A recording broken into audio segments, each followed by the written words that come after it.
Bismillah ar-Rahman ar-Rahim. In the name of Allah, the most gracious, the most merciful. Assalamu alaikum, dear brothers and sisters. What do you do when you experience moments of worry, uncertainty, and hardship? A lot of us get consumed with anxiety and make our decisions based on fear. But as believers, we need to remember that true peace comes from placing our trust in Allah.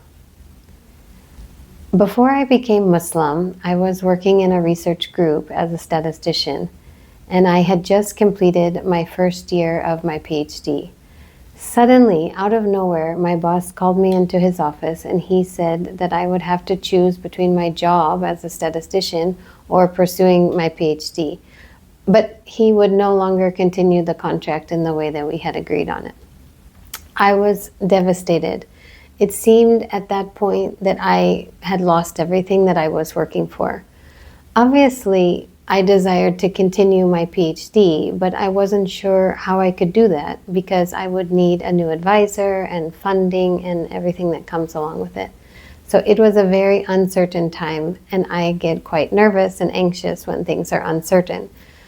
So after a couple of weeks, I met with the program director, and he agreed to support my studies temporarily and to be my advisor. After I switched into his research group, suddenly things took a quick change. I was able to complete my dissertation on a topic that I was much more interested in. And in that group, I met a great scientist who then became my husband.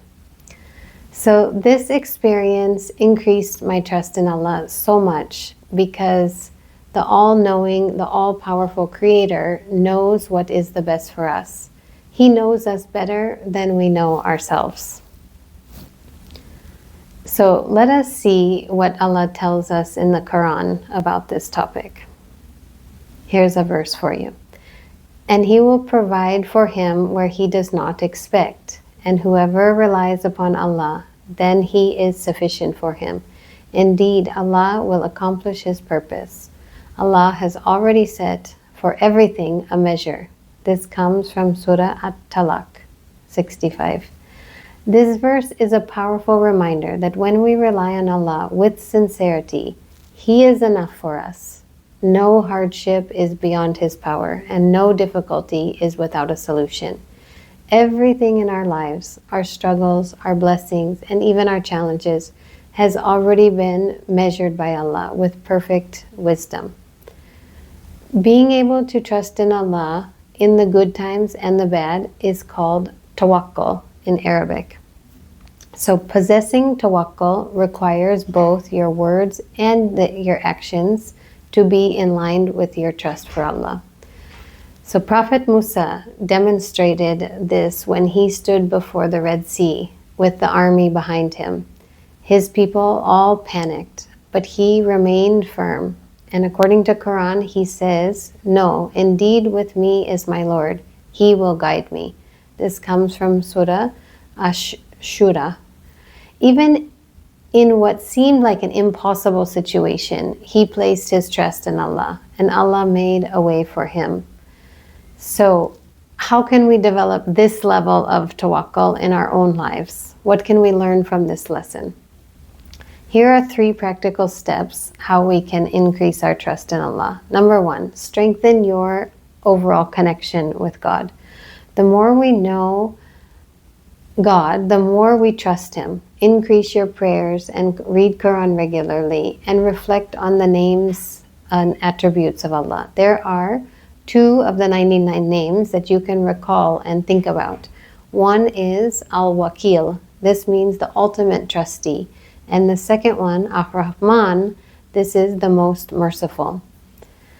Okay, number 2, take action while trusting in Allah. So tawakkul is not passive reliance. It is a trust coupled with effort. So the Prophet, peace be upon him, said, "Tie your camel and trust in Allah." This means we should do our best in every situation, whether it's looking for a job or healing from a hardship or making any decision. We should trust and leave the outcome to Allah. And number 3, make prayers of supplication and let go of your worries. Turn your concern into prayers of supplication. We call it dua. Don't be shy to speak to Allah about your fears and ask Him to guide you. Remember that Allah loves those who rely on Him. He has already promised that He is sufficient for us. And remember, the gift from Allah often comes from unexpected places in unexpected ways. So let us remind ourselves, no matter what happens, Allah is in control. Our responsibility is to trust Him, take action, and believe that whatever He decrees is ultimately for our good. So may Allah grant us the strength to rely on Him fully and free our hearts from unnecessary worries. Thank you. Have a great day.